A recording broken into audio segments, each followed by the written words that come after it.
Hello. Hi. Welcome to episode eight Eight. of Life in Fifth Grade. It was definitely a fifth grade day today. Our videos, our puberty videos, went over very well. They did. The kids, at least the girls, had a ton of questions, and actually we went past recess because they had so many questions. So it was good. All good questions. Some we directed back to you, the guardians.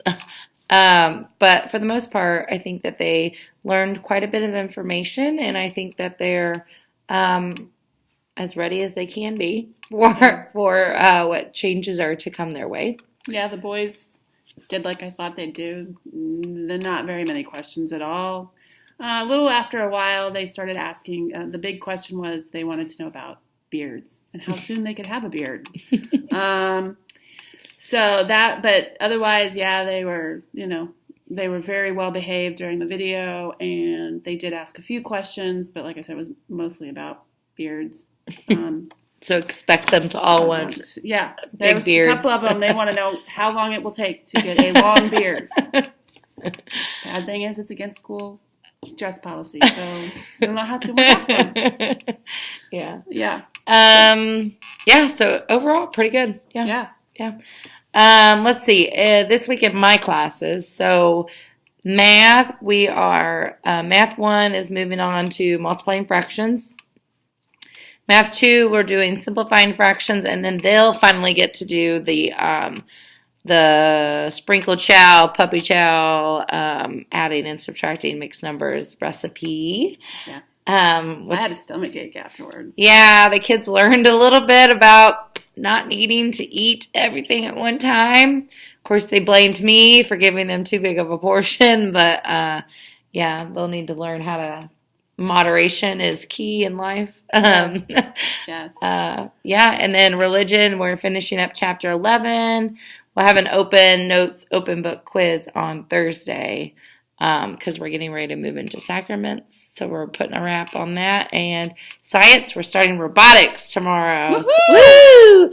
They'll get to learn a little. This week, they're just learning about robots and the different types are out there. But next week, they'll get to play with the Vex kits. So that'll be exciting. They're excited. In my class, we're going to finish up the Toothpaste Millionaire. The big test is on Friday. They will get a study guide on Wednesday. Tomorrow, they do have their Greek roots word vocabulary test. And on Wednesday, for social studies, while I'm throwing quizzes and tests, they have a productive resource scarcity quiz. And then next week, we're going to be really working on starting the BizTown type stuff in social studies, which still deals with economics and community, and then also with resumes and jobs and all of that. But back into reading, everybody's loved the Toothpaste Millionaire. We're going to have some stuff. And this will be a big test. I want to say it's about 60 points, so it is a huge chunk of the grade. We're also going to be talking about theme of it, and so there will be a couple of other little extra things to grab some more points. I did start a new homework because I want to do some more review for language arts. So they're getting a daily language review. It's similar to Mrs. E's daily math review.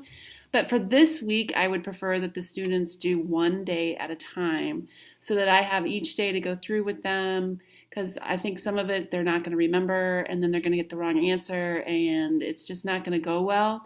And some of the kids were very upset by that, but I really need them to do one day at a time. For the Monday, do Monday, Tuesday, and they said, well, what if I have sports? If I didn't assign it, they'd still have homework that day. So if you could just try to get them so that they just do one day at a time, it's like 6 problems, that would be super. Yeah. Don't forget BizTown if you can go, not just to drive, but to, actually experience the world of BizTown. It's April 9th. And I think it's all day. I mean, for the most part. And I think you have to be there at 8:30. I want to say is what they said. You'll go there. So, or we'll meet here and then go there. But, so it's an all-day thing. But it's a lot of fun. So start emailing me if you can do it. If you I've marked that off. That would be great. So I can start getting an idea of who is going to come. We need at least 8. At least eight, if not more. Just because driving and stuff. Next Tuesday's early dismissal. Yeah. So it's a 1 o'clock dismissal day. So please keep that in mind. I think that's it. I think they are. Next week starts Lent, right? Isn't it next week? Yeah, it's the 6th. Yes. So start thinking about what are we going to give up? She is. Well, I thought it honestly was before Valentine's Day because it was last year, but I was wrong on that one. Yep, March 6th. So. Yeah. So start, we'll discuss it in class, but maybe start talking with your kids about something that you can give up and then something that you can take up. So something that, give up, obviously you go without, but then take up as far as like starting something new. So whether it's praying more or reading more, even exercising more, if I can talk right, just something to make yourself a better person. So, yeah. Forgot something. Reading 1. We have sent home fluency passages for Reading 1 students, and they are supposed to read it to you twice, and then you sign the bottom of their daily language so that I know that they read it to you. It is already starting to make a difference in class. So Reading 1, if you would just make sure you sign the bottom to let me know. That would be great. Sorry, I forgot. Okay. Yeah. All right. That's it. That's it. All right. Thanks. Bye. Bye.